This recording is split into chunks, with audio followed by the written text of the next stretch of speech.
Hello guys, welcome back to Pokemon on Team Rocket Edition. So last episode, we talked with Blaine. We, we defeated him Bow, and now we are going to be heading out. So, back to HQ.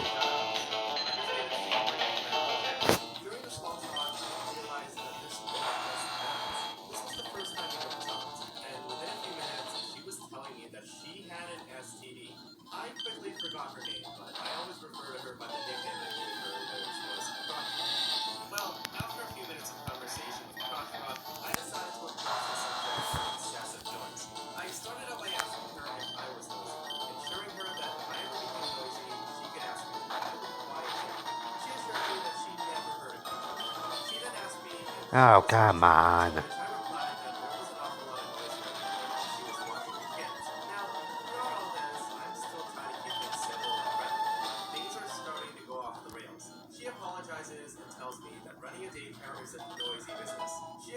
Blizzard.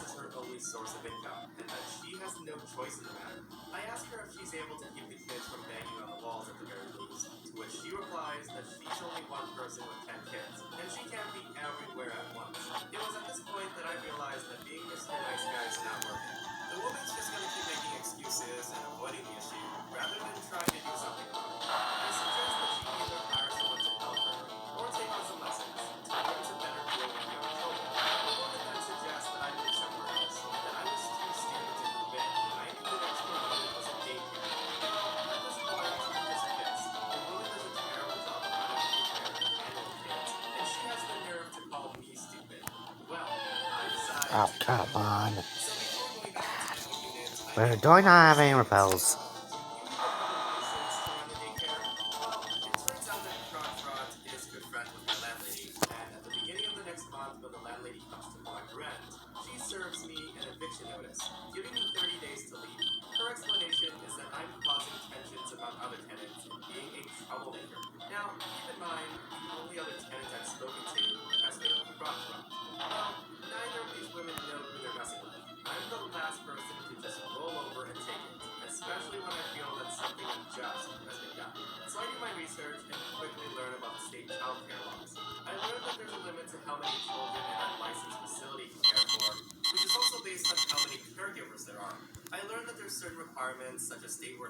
So,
there you are, Owen.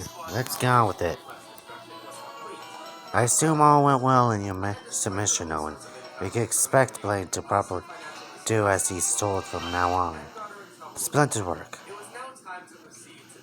Now, gentlemen, I've called you in here because we're about to start Team Rocket's most large-scale operation yet. Listen very carefully. Thanks to the efforts of Archer here, saying Mr. Fuji, the old man that's actually given us much more than bless me. We bargained for. So that's so cool. Is a process of just a top secret new invention that It's been developed for years.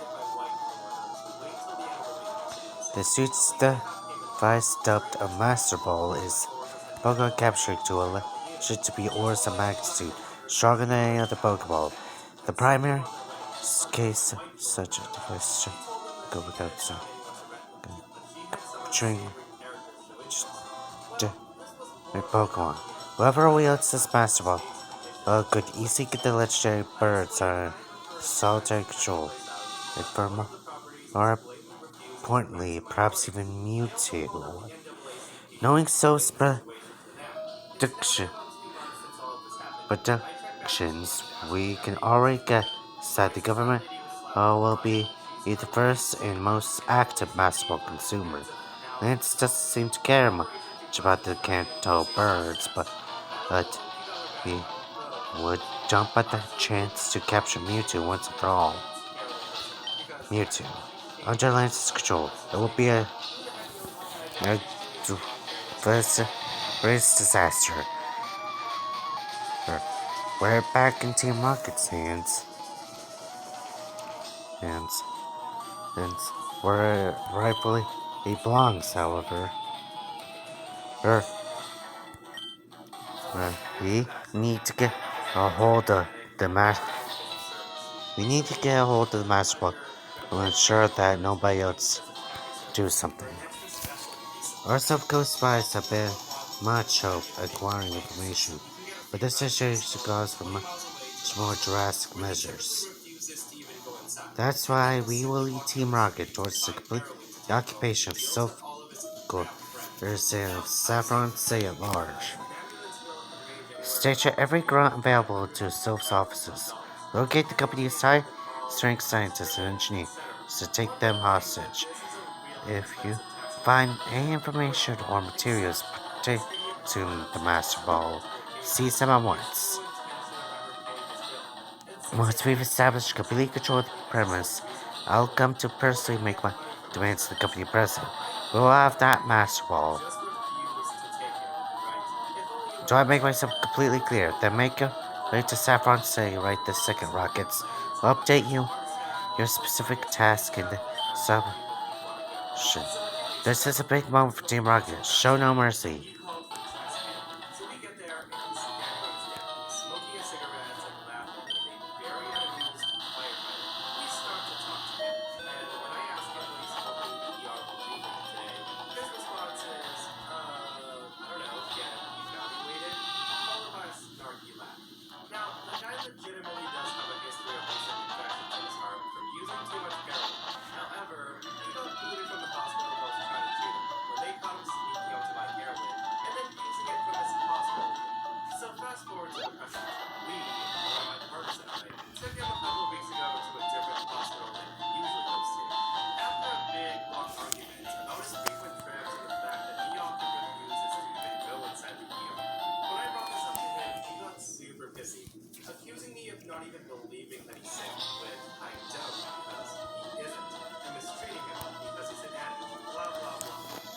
Whoa. Hi, Darwin. Let's get this show on the road, then. Seems like boss is tasking you with the main hostage shaking business. I know what you did to get him so confident in your battling skills, but sure I am jealous. We're targeting so 6 highest ranked R&D staff. These scientists have business all through the buildings. Your job will be to locate them and to lock them up behind the nearest set of electrical powered steel doors available. Our spies managed to get hold of this. Don't lose it.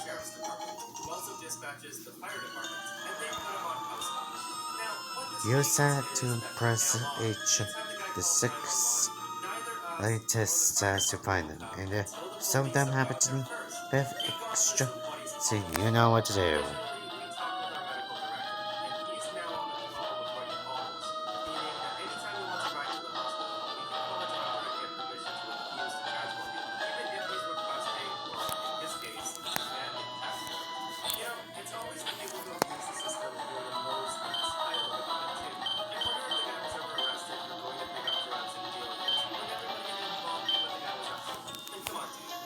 I was called in here to deal with the hostile takeover. I can't believe this is happening. Shame on it. Bye.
Oh, come on. I was just trying to get experience for that.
Thank you.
Give up this silly operation while you still can.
tough.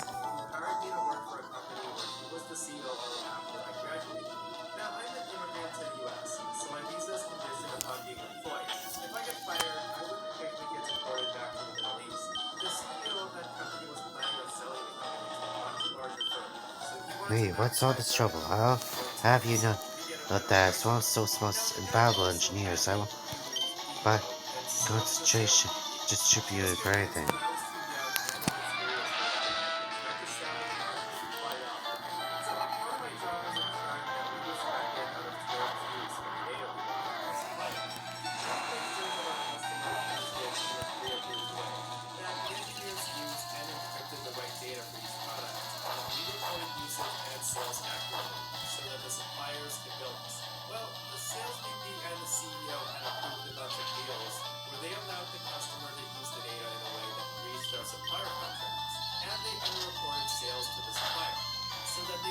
Okay, they okay talked a lot better. I expected.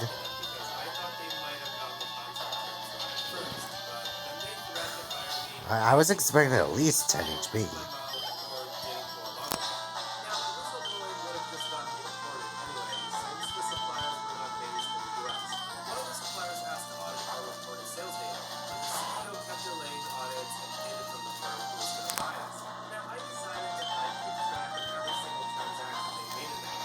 Oh good, I get speed here. Okay, that did way less damage, but at least I got the flinch.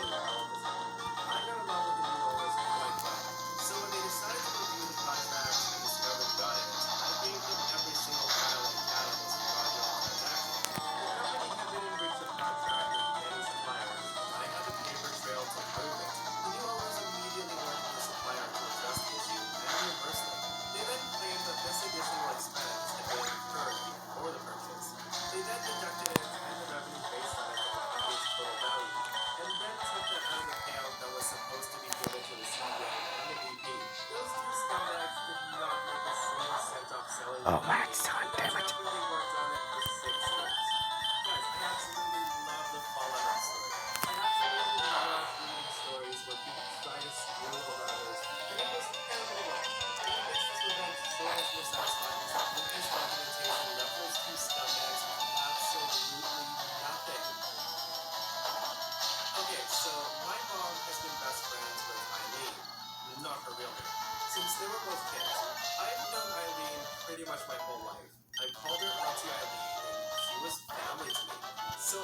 Your interruption just cost the company thousands.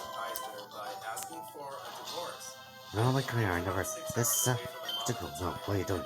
Stop, let me read.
Quit messing around, Rocket.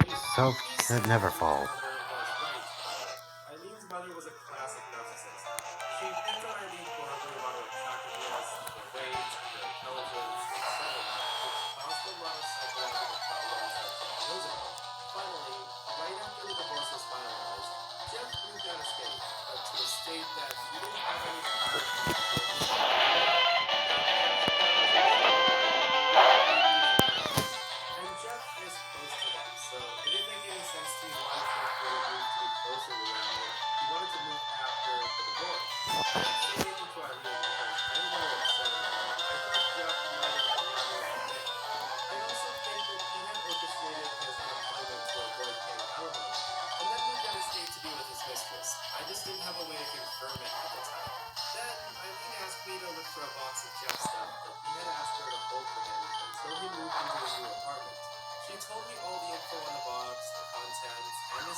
password to her computer so I could access the email.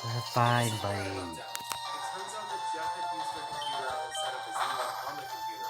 I accidentally clicked on the app for his email when I was searching for Eileen's email, so I decided to take a peek at his email.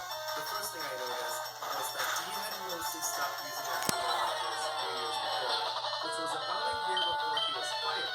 In the folder for digital receipts, I found a confirmation email for a dating website. Wait, I think I got it. Which I took to Oh my god, I forgot about the speech drop. I also found a verification email for a new email address.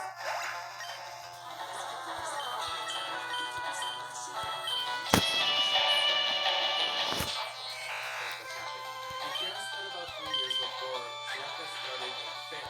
And shortly after, he decided to get a new email address to help keep the affair secret. I wanted to access his dating profile to get a little bit more information. Fine, buddy. Get the password. Simply generated an email that would allow me to reset the password and log in again. Unfortunately, the dating website did not recognize Jeff's old email address. I thought maybe I would be able to access Jeff's new email using his old email to reset the password, and then maybe I could use the new email to get into the dating website. But I I didn't give want up. to risk locking Jeff out of his new email and alerting him until I knew I where refuse we to were. believe you could And make the here's person where I cave. totally lucked out. I think we have our ways. Onto Eileen's MacBook had a note feature, and super genius Jeff saved some password onto his notes. Now, most passwords weren't helpful, but I did get the password to the dating website and his Twitter and Netflix accounts. I logged into the dating website using his new email address and the password. I was able to read the messages that Jeff sent to another woman before he broke up with Eileen. The new mistress sent Jeff the email address in one of the messages. I then searched Facebook for her email address and found her profile. Now, I couldn't read the mistress's post, but she left her photos public. She had recent photos of her and Jeff, so I knew they were still together. She also posted a photo of a construction crew breaking ground on a new home for her and Jeff, which was interesting, because I know the impression from Eileen that Jeff did not have a lot of money after the divorce. Now, here's where my background is important. Now, at the time, I was attending law school and had access to Alexis's database, specifically the public records database. I had spent a good portion of one of my You're fine, buddy. internships backing up property records and other assets and helping cover judgments for clients, so I knew how to search for public records. The mistress had purchased several acres in a wealthy suburb. So works with good people. You cannot just swoop and take what you want from them. Before she moved devastated Jeff. Now, she didn't advertise her salary, but I doubt if she could have afforded the property with only her salary alone. It's possible that she had money outside of her salary, but I suspected Jeff gave her money to purchase the land before he filed for divorce. I also found an updated record in Alexis, showing Jeff and the mistress as joint owners of the property.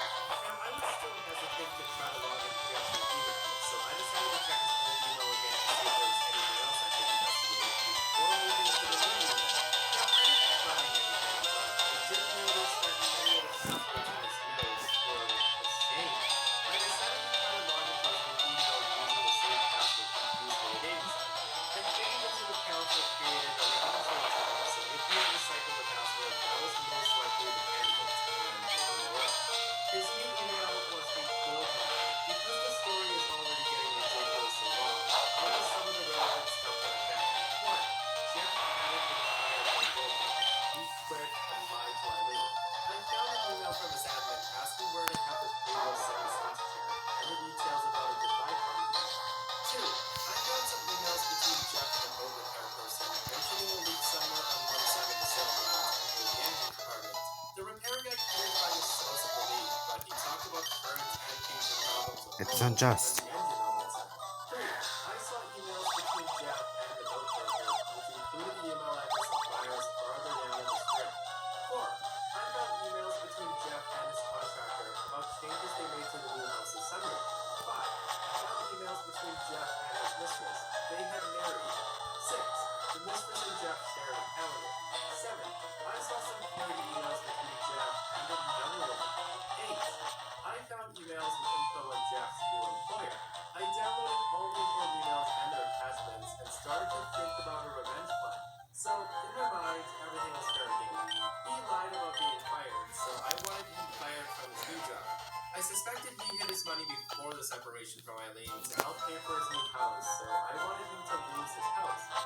cheated, so I wanted to destroy his new relationship. Anything I could do about the boat was a bonus.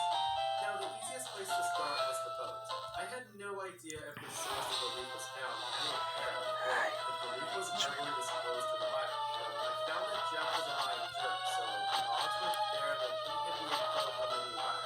I sent emails between Jeff and the repairman, and another copy of the inspection to the buyer. I searched the 10.1 emails on the Torment. website 5 or 6 months later and found out the buyers had filed a lawsuit against Jeff. I couldn't figure out how to take or destroy Jeff's house, so I started for contacting the county inspector's office to complain about the sunroom not being up to code. Could be that Now, this the isn't station of the actually experiment possible function by is. because I just found out some details about what happened with Huh? Jeff Who are you? today. Are you Now, it turns Bill out from the management? sunroom was Yes, I'm up one to of those code, senior but the engineers, but inspector why? did find a That note wasn't on the tapping of the calculus. back garage that wasn't One, on I the was original studying by plans, and there way. wasn't a permit I'll number. show The you on roof on brother. my bathroom Yeah, was come on. also attached to the property septic system. Yeah, I And don't know since anything then, about calculus a 1, dude. mutual friend of Eileen and Jeff told Eileen and me that he guessed this was a big deal because of the size of the septic system.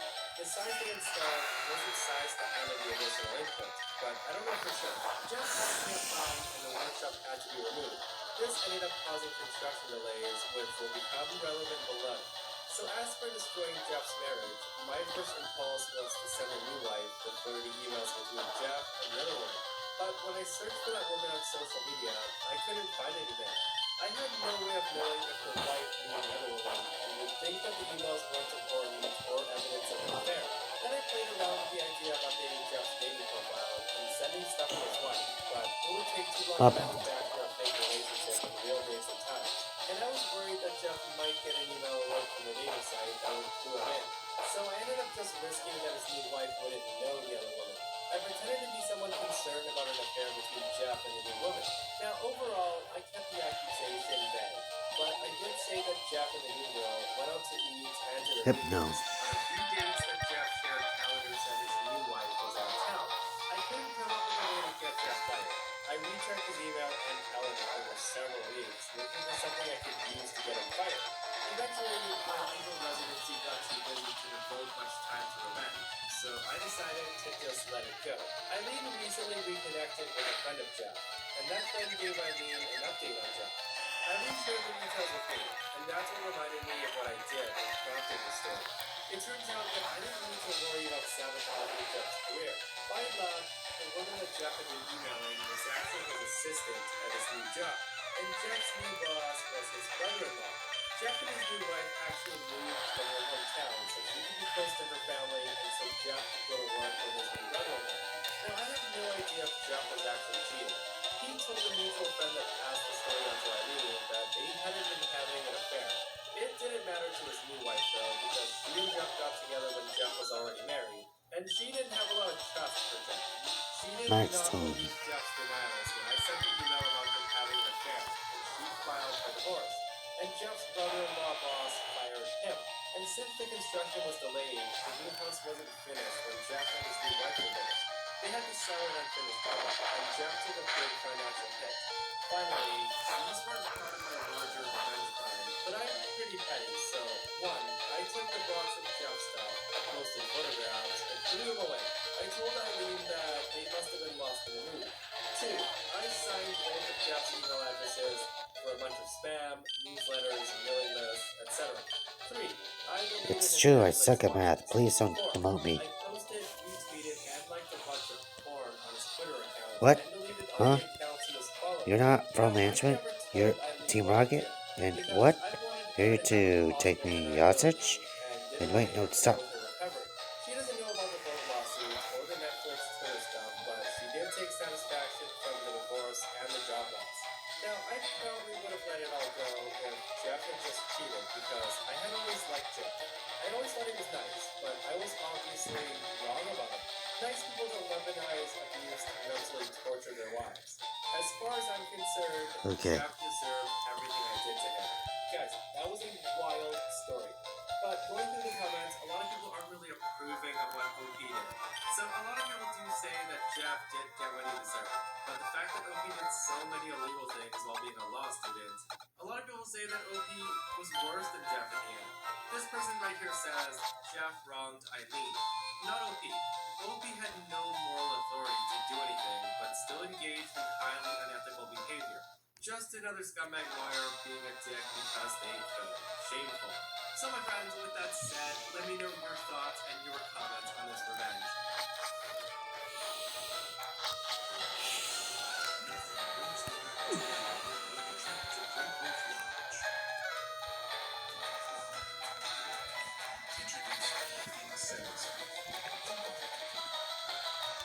Okay, so I got the guy here. For a large supermarket in the UK.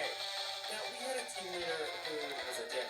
He was never in the wrong, always had the what I say goes attitude, and he would ask Self is every other giving kid me a for better career than I reimbursements ever if you've been ill. Really, achieved. You're totally not going to appreciate take it all but away. unnecessary. So one day, he gets promoted to the team leader of the team above us. They were involved in the data side of things, and we thought we'd have seen the last of him. But he used his data team to run reports on who was doing what. He generally wasn't a Nazi, and he was universally despised.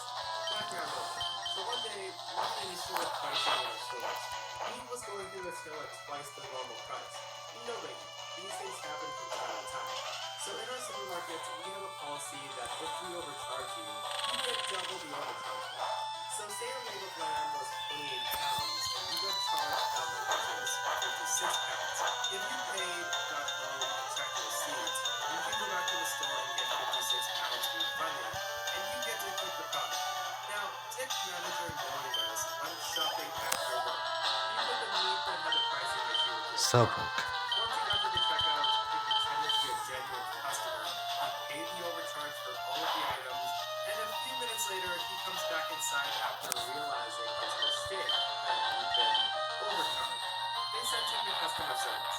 Now, the tech had always been so self-important. He didn't realize the girl behind the counter was he didn't recognize her, and she made some excuses and was spoke to the manager. She basically said to the manager, I used to work with this guy, and I know that he's up to no good. This guy's pulling a fast one. And he agreed. So the manager comes out and says, I understand you've been overcharged on some meat. Dick oh says, goodness. yes, I want the refund on double the difference. The manager then said, did the lady behind the till tell you about the overcharge before she started to scan? Dick said, yes, and I was told to come here. The manager then says, well, if you were told before the items were scanned that we have this fault, all we can do is give you back what you've been overcharged. Now, 90% of the people do get double the difference. We don't get pull this policy out if someone has clearly done it to scam cash, we're totally legally allowed to do this. Dick says, this is ridiculous. I know the policy. I manage the store's policy throughout the UK. So the manager then says, excuse me, but how do you manage the policies? Dick says, I'm working the head office, and I'm not some low-level grunt either. The manager then says, oh, sorry, sir, can I take your staff card? Dick says, yeah, here it is. You're being very smart. The manager then says, I'll go get this sorted out right away for you. And Dick says, no problem. So the manager then Well, yes, I want proceeds to us, and lo and stop behold, research. Just it was thanks his for whole asking. team What? that picked up the You are call. new intern? So the first thing Well, he I'll take asked it was, black with we two have a manager there sugars, by please. Dick's name, and can he Wait, speak to his what boss? are you trying to Dick's add? boss I took can the defend call and myself said too, to the you know? manager, can you ask Dick to come into your office? I need to talk to him. So the next day, Dick was let go, and he was told he would not get a reference from us, and if he did get one, they would say he was dismissed due to fraud against the company. I heard some pretty personal thoughts about it. But on the other hand, we could always tell him about this. Now, here's how it was.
Silence can be pretty creepy. Let's keep going. We go upstairs. Nobody's perfect.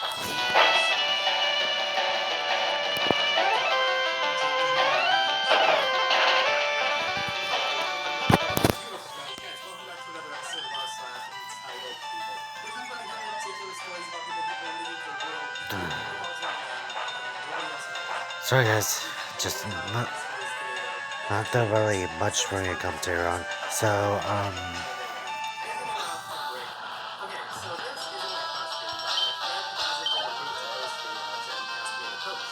So my boyfriend and I have been together for 3 years now, and we have a very loving and stable relationship. We don't live together. We live about a 25-minute drive away from each other. Now, the main issue is I don't drive. Now, I don't plan on getting my license or learning because, quite frankly, it scares me a lot, and I'm just too anxious to be on the road. Now, when I first met my boyfriend, he would give me rides all the time. He would pick me up and drop me off and take me to places I needed to go. When we first met, I had not done look, lessons if yet you and want, still I'll let felt you a bit type apprehensive. on my He laptop did too. try to teach me and was very patient, but I was just too anxious. Hey, And it was then you that I don't even decided work that here, do driving you? In wasn't fact, for me. you're all the So lately, he seems juvenile tired kids I of saw on giving TV. me rides. He No, will stop it, sometimes. please. He's also been saying that I should use other methods of transportation and that he can't be picking me up and dropping me off all the time. We'd also been talking about taking a road trip in the summer, but he seems less excited by it and impressed. He said it was because he would be the one doing the driving and it would be so exhausting. Now I was hurt. He knows how much I wanted to go on the road trip and I've been looking forward to it. And listen, it's not like I wouldn't have pitched in for gas or helped him navigate. I feel like I'll ultimately need a partner who's willing to You're give me fine, notes buddy. and be understanding of my decision not to drive. Is it worth breaking up over? Am I being too picky? Okay guys, so this is super entitled. So first of all, who actually believes that this girl is asking for a friend? Nobody, right? Because it's such an absurd question to ask. So basically she wants to throw away a 3-year relationship. Freaking 3 years because her boyfriend is sick of driving her around everywhere she needs to go. Seriously, what does she expect people to say? Yeah, break up with him because you're too good for bus or Uber. Like, is she gonna keep popping guys until she finds that one person who's always gonna take her everywhere she needs to go, anytime she needs to go? So guys, tell me what you think this girl should do. I would love to read people's opinions on this. With that said, guys, fasten your seatbelts because things are about to get insanely entitled. I hope you enjoyed the stories today, and do hit that subscribe button for future tales. So, when my little brother Okay. was in Boy Scouts, he had this best friend named Max. Max was cool, but his parents Boca, were horrid. nice. They're racist, they're ignorant, they're entitled, and sadly, they also ran the Boy Scouts. So one day, the Boy Scouts had an outing. We went to the local native reserve. I often take along since my mom and my parents are friends. On that day, the natives were holding a really fun drum set. Oh lord, and what's coming all of age the ceremony. If exposure? I some just people want were gone, it's regular basically infectious this. People are beast. singing, then What's the drums, point of and a brilliant fire. mind if I All in can't all, it's a ever really get the good time. space The and natives start time by to doing use it? the coming of Damn age it! ceremony. I So don't at this ceremony, only people coming of you age are would given look chewing disturbing tobacco. me. Immediately, the parents start yelling about how it was disgusting and young people should not be given chewing tobacco. Next, the neighbors start singing I Love It Song. It's a beautiful dance, but the mom does not think so. Karen starts screaming, but the dancing was too savage, terrifying, and ungodly. So Karen gets up. She actually walks through the circle up to the chief. Now, she's stopped by a nice young man who asks her to sit down. She ignores him and narrows her eyes at the chief and says, "You need to stop all this." Waving her hands and saying, "It's scaring my kid. You're traumatizing him. This is inappropriate for kids. Take off that silly costume." Now, in my head, I'm thinking, Karen, you were the one who brought 20 kids here. They did not invite you. Also, I'm sitting next to my younger brother and Max. They're both enjoying themselves and talking about the Egyptian pyramids. The chief rolls his eyes and says nothing. The nice young man asks her again to sit down. Karen starts to scream again, but notices the many disapproving eyes on her, as it's not only the Boy Scouts visiting the event, but lots of the local community. She walks back and sits down steaming. The Boy Scouts never went back, and in a couple of years, the parents were kicked out of the Boy Scouts for emotionally abusing the Scouts. Guys, it just sucks so much that the ceremony was interrupted and pretty much ruined by one entitled person. So, the story reminds me of what I heard a few weeks back when Karen goes to a Japanese festival and hates on people who aren't Japanese for wearing kimonos. I'll leave the story right here if you missed it. Like, you can't just attend certain things that aren't part of your culture and expect them to cater to you. People have their own way of doing things, and it's not anybody's place to tell them that they're horrible. Like, way to be a great role model for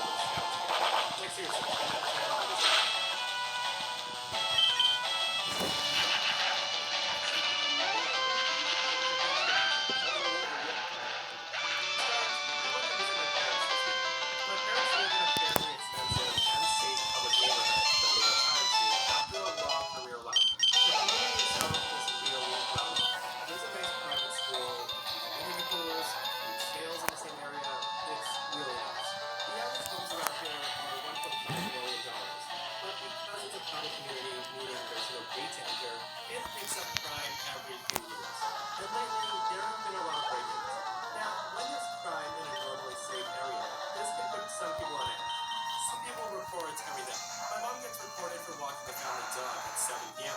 on the same loop she does every day at the same time for the past 5 years.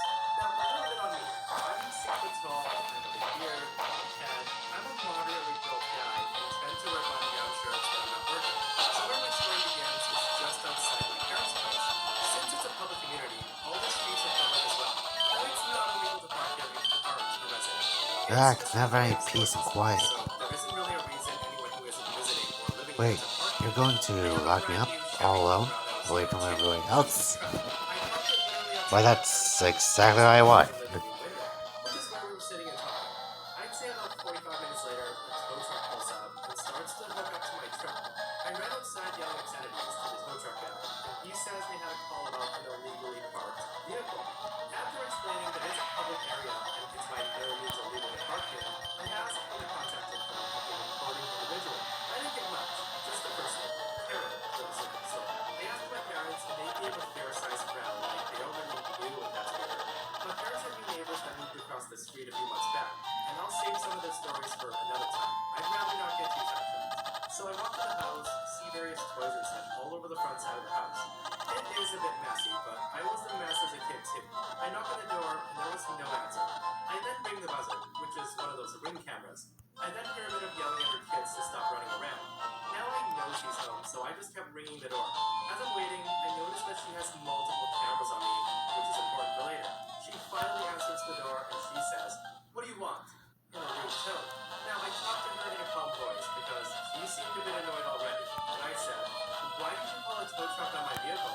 Karen says, "You shouldn't be parking there. I've never seen you before.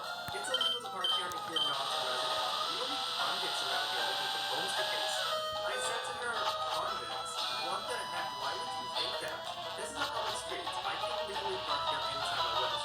I'm visiting my parents and have the right to park here without being towed. Thank you very much." Tourists never win. So I walked away. Not 10 minutes later, I looked out the window to see two boys, maybe 10 years old, egging my truck. I ran outside, screaming at them while they took off. I then grabbed my hose and sprayed the truck down, and thank God for a thick wax coat. And guess which house those two boys ran to? Now, I decided to leave it be. I'm leaving in 30 minutes anyway. 15 minutes later, a police officer walks in front of our door and rings the doorbell. I open the door and talk with the officer. The officer asked me, "Is that your truck?" I told him, "Yes, officer, it is." He says, "We received a report that the owner of the truck was driving recklessly in the neighborhood and almost ran over two kids. We were told he yelled at the kids and proceeded to hose them down with a strong water hose." I told him, "Officer, that's one heck of a story. Would you be interested in coming into my parents' home and we'll pull up the camera footage while I explain my side of the story?" The officer accepted, and we entered the house. So while I viewed my parents' cameras, I explained the sequence leading up to the curb. I explained the full conversation my mother was having, including her insinuating that I was a convict and that I partially made threats. I apologized that I should have caught myself sooner. I also mentioned multiple cameras that Karen has at her door. The officer thanks me for my time, and he says, "So I may be back a bit later. I have to talk with your neighbor." 20 minutes and a bit of yelling in the background later. The officer comes back and says, "So I've talked with the neighbor about her and her kids' actions. Would you be interested in pressing charges for destruction of property?" I told him, "No, officer, they're just kids, likely doing what Karen told them to do. Were you able to check her cameras?" The officer says, "All right. No, she did not access. She should be bothering you again, but if she does, please don't hesitate to call the non-emergency line and ask for myself directly." I left not long after. So far, there haven't been any retaliations against my parents. Now, I'm actually surprised the police didn't Can't be. charge her with calling it a false complaint. What a nightmare neighbor though. And I definitely would have pressed charges, especially if my cameras caught the kids egging my car. Besides an encounter 30 years ago with a mom who thought the sun shined on her kid's ass, I hadn't experienced any of these crazy people. That changed about 2 hours ago. So some important information and relevant backstory first. About 18 months ago, I was diagnosed with colon cancer. It wasn't long before I had to have surgery to remove the tumor. It was an 18-hour surgery. They removed about a foot of my large colon and 18 lymph nodes. I woke up in the ICU. When I finally looked down, I had a long scar running down the center of my arm. It starts just below my chest and runs past my belly button, just about my you-know-what. I also have a You're reverse fine, muscle. buddy. It's important to understand that I have what's called an appliance stuck to the side of my torso which collects my poop. I have to then empty the bag instead of pooping. I also have to change the whole appliance every 4 days. I will soon be able to have my colon put back together and no longer deal with this kind of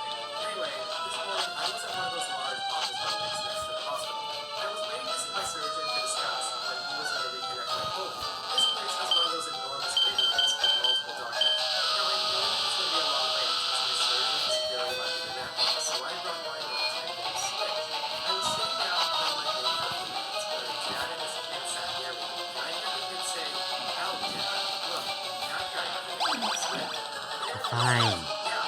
See, now I'm a very outgoing person and I love to talk. So I asked my father if he'd like me to show his son. Now, my father at this point seems completely normal. And he says, yeah, no problem. The kid looked to be around 10 or 11. And I'm in my mid-30s, but I've been a lifelong gamer.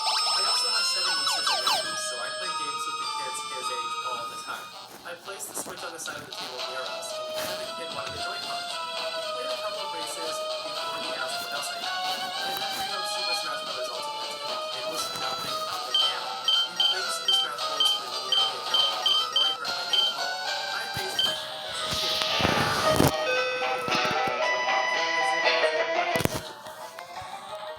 Okay, This fine. delivery box is the easiest way to feed your friends. You're Now, fine, it is buddy. very simple. Just put the package right You're where it says fine. send. Hello, my wonderful, beautiful friends. Guys, welcome back to another episode of our slash entitled Fable. In this episode, we're going to the most outrageously entitled stories ever since the last episode of the channel, guys. Anyways, I hope you're having a lovely day today, wherever you may be, and I hope you do Okay, enjoy these where's the stories with me. Sasuke? And Where's the remember to hit subscribe if you haven't Sky? already. So, I sold wedding dresses on and off for 5 years. You're I have a fine. ton of stories. And this is one of the worst stories ever. And yeah, it'll seem fake because it's so outlandish, but I assure you it's not. This is an old story from about a year and a half ago before I retired. So, at this point, I was about 2 months from leaving as I was entering my senior year of college. And before this, I thought I'd seen it all. In my time there, I've run into few bridezilla's, but this one takes the cake. Now, to set the scene, the bride had come in a month before and picked out her wedding dress, and mom was in to pick out her dress. Now, normal appointments for the mother of the bride are about an hour long, but this mother was there for 3 hours, and nothing has worked. She then says, You're I'm really fine. disappointed in the lack of options. Nothing seems to have been available. Don't you know what you're doing? I tell her, I'm sorry, ma'am, but I feel we have everything that we want. I Now, love you, I'm buddy. really sorry, but the mother tells her, listen, between you and me, it's really my day. I'm the mother of the bride. I need to look the best. So hearing that, I chuckled and said, oh, okay, you think the bride is to look the best on their wedding day, but mom's a party too. She then looks at me and says, well, aren't you a little smartass? I want to speak to your manager now. So I go and call my manager.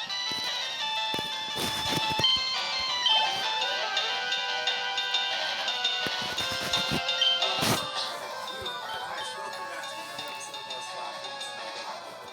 In today's episode, we have some super crazy entitled stories as always. So get comfy, grab a snack, grab a drink, because we're about to dive in, guys.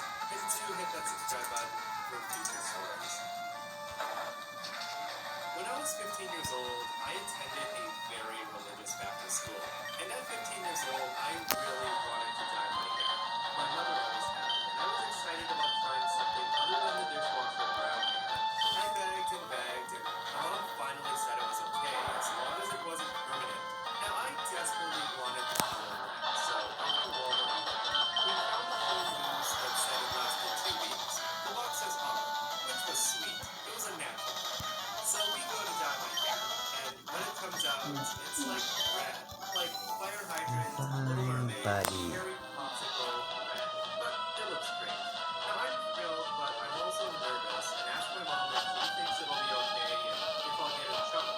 My mom works as a teacher's assistant at a school, and she says she doesn't think it'll be a problem. And we head to school the next day.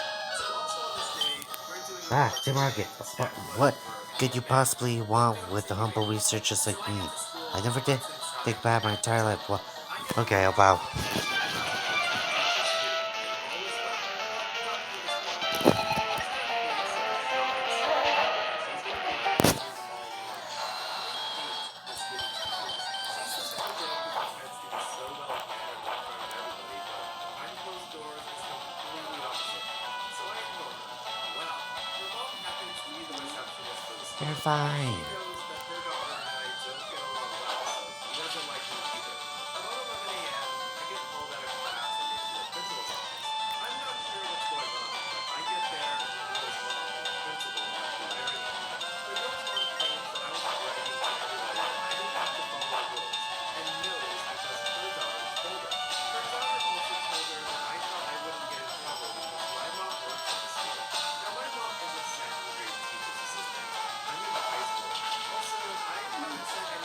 You're She fine, just buddy. scared crazy. So the mom tells the principal that she doesn't think that I reflect godly values with my sinner's hair. And the principal agrees, and that I'm not allowed to go and help stack and organize firewood because I don't represent Christ with my sinner's hair. Now at this point, I leave the office very upset, and my old teacher catches me and asks what's going on. I explain, and then head to the classroom to hang out while everybody goes and volunteers. On the way, I pass the mom and daughter talking, and she smirks at me. But the old You're teacher doesn't look fine. bothered. She's legit the best woman ever. She goes and finds my mom, knowing this whole thing is BS.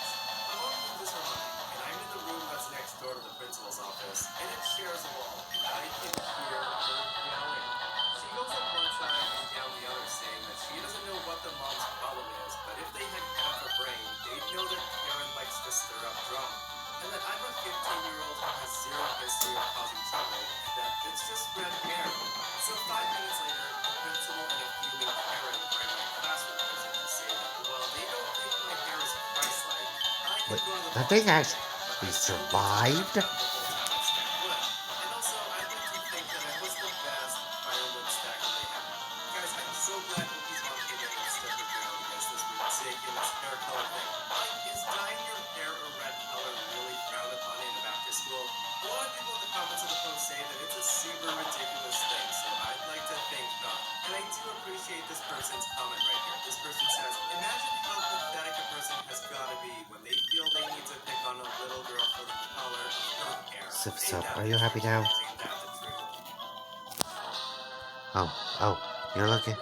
Yep, I want gone in there without fun. When I was 11 years old, my dad bought me a cat for my birthday. He was an orange fluff ball named Antelope, and I loved him very much. Everything was my responsibility. Cleaning the litter box, giving him food, brushing him, etc. Anything you need to do to take care of a pet. So a year later, I get a tiny gray kitten named Dexter. They were both my babies. And then the world falls apart. Now, I never believed in the wicked stepmom stereotype until this. My dad and stepmom's fighting got worse and worse, to the point where she would hit my dad.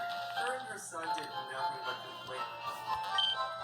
Hello, my wonderful, beautiful friends. Guys, welcome back to another Seriously, episode of our slash entitled people, where you know the drill. You'll just scream shouldn't what like you the want, Pokemon and you'll stars get like it be in ears. refusing You'll say service or whatever the heck something? you want, because they're I special. mean, All Lance's guy shot people himself in the make foot each with other Pokemon special. stars, Guys, I but hope you're having a superb day today, as always. And he's until next time, efficiently I'm filled with the most getting the entitled marks people ever, to guys. actually So follow if you through. enjoyed today, and do hit that subscribe button for future tales. Okay, guys, so this first story is an email submission from Lucy, aka Sweet Southern Breeze. If you're listening, Lucy, thank you so much for submitting this awesome story. And for those interested, the email is in the description box below. So this happened about 3 years ago on a particularly hot and sleepy August day. The air conditioning was on full blast inside the Dollar General, but it did little to combat the heat or to make the situation somewhat bearable. No one in the line of 7 or 8 people was really complaining though, as we stood sweating and laughing about monster things. The little cashier was working as hard as she could, but it was clear that she was tired and powerful and overwhelmed. My mother and I were third in line when the double door slid open, allowing a massive wave of heat to roll in. It was as if the gates of hell itself had opened, and from these gates emerged Karen. Now, Karen stops inside the store, as if to see where her squirrel Noel stopped, and she glances briefly at the line before turning to the superb young man who fully her slab of an overpriced sandwich, announcing her departure. A few minutes later, she returned with a few items in her arms. As I saw her approach the front of the line, I assumed she was going to ask if she could get in front of someone, as she only had a few things. And unfortunately, I was giving Karen far too much credit. She walks up as if she was standing almost shoulder to shoulder with the first person in line, then slowly crawled up to me You're as she fine, smiled and buddy. says, "Oh, hello, Samantha. How are you? I haven't seen you since you last visited my park." Now, her voice was very loud, and Ah, she was yes, I'm so doing stupid. fancy to Gee, you string got out certain words. started the And ball, she looked aren't up you? as if I surprised want and to say, blinked a few times stuck before managing a out brief and here to tired defend smile. the She then says, "I'm ticket table fine, just busy." Now, I venture. took that That as the was really cashier just trying because to politely say that she wasn't able to really sick talk. passing However, snoring it wasn't rockets just entirely outside. lost on Karen. Well, you Karen want says, at me "I without know, fight I know. anyway. My husband and I just bought this brand new RV for our vacation, but of course, all the packing is left up to me." Karen began You're fine, On buddy. Sunny, You're Kate soon started absolutely taking photo fine. pictures of her new RV. By the time she was finished, half the people in that line could have probably picked that vehicle out of the RV lineup. She also complained about her upcoming exotic vacation and referred to it as tiring. Now, You're not to be fine. direct, she was complaining about a vacation, so Oh, to that did speak. heavy She damage. was undoubtedly desperate for a break. Everybody was annoyed. Karen had just moved on to complain how her son expected her to bring the snacks for soccer practice when the first person in line paid for their things. As they start to walk away, the guy directly in front of Mom and me stepped forward to check out. And that's when Karen laughed hysterically at his input in an attempt to get him out of the way. "Excuse me," she said. "Ear earphones." "No, excuse me." You're fine, baby. So fake that somewhere a huge person has been probably shed a tear of joy. She then says, "Oh, I didn't see you there." The man replies, "Well, I'm here." As he put his stuff on the counter and the cashier started to scan his items, Karen then stepped back, with a look on her face similar to a toddler who had just been told no for the first time, but she still hadn't moved towards the left of the line. I then whispered to my mom, "She's gonna try that again." Mom gave me a wicked smile and whispered back, "Do you want to let her go in front of us?" I told my mom I didn't, so my mom moved to standing in front of the cart. Karen had started to inch closer once again, so that she was nearly rubbing shoulders with my mom, totally ignoring the fact that my mom was right beside her. So the man in front of us finished, and as suspected, Karen tried to jump in front of us. My mom immediately said, "I'm next in line." Now, Karen didn't try batting her eyes at my mom, but her voice was dripping with faux innocence when she said, "Oh, I didn't know there was a line." So mom points to the end of the line, where you can clearly see about 7 people waiting, and she says, "There's a line. It ends back there." And with that, she starts putting our stuff on the counter. Seemingly defeated, Karen slunk to the back of the line, and no one let her in front of them. As the cashier continued to ring up our items, I could have sworn that I saw the faintest ghost of a smile. Guys, you know what? Ignorance is the secret weapon of entitled people. When in doubt, just pretend you don't know. "Oh, I didn't know there was a line." Well, gee, ma'am, what did you think those 10 people standing one in front of the other were there for? I also love how she just stood shoulder to shoulder with people and pretended not to be there. Like, what in the world are you doing?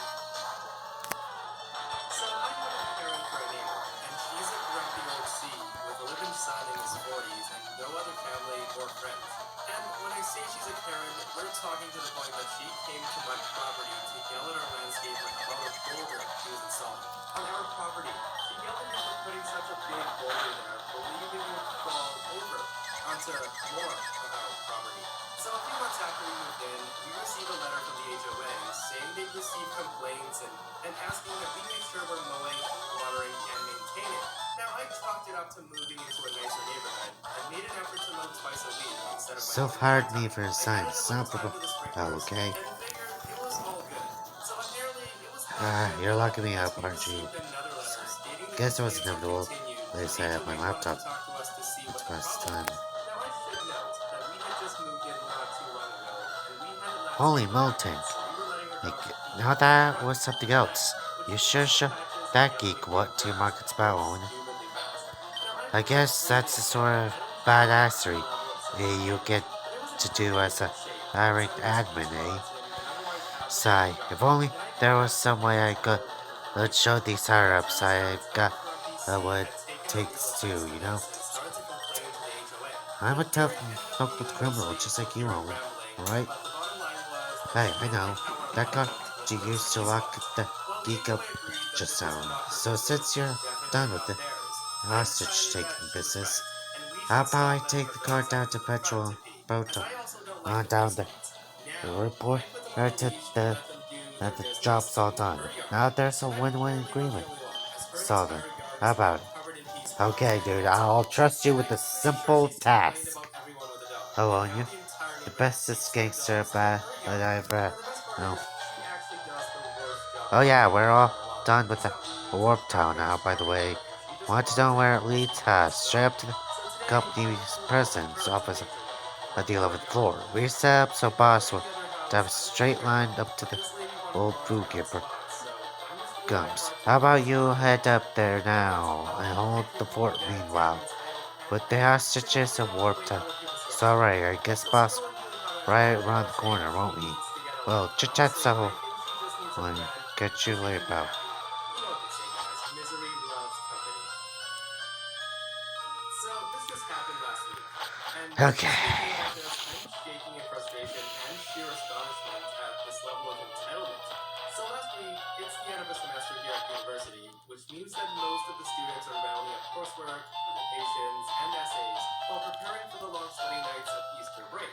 Now, it's safe to say that most of us, including me, are very stressed and sleep deprived. It's in this context of mental and physical exhaustion that this story takes place. Now, it has to be noted that my bedroom door sometimes doesn't Okay, lock. guys. It needs to be Bye in pulled the video apart when here. it's fully It's closed. gonna get late And where I I may have am. forgotten to do this So if you guys sometimes. like this video, go And down, that like, incident subscribe, was ring that obviously bell. one of them. So after a Well, full day of reading and essay well, planning, I went to and sleep see you around 11 guys in p.m. the and next fell asleep video.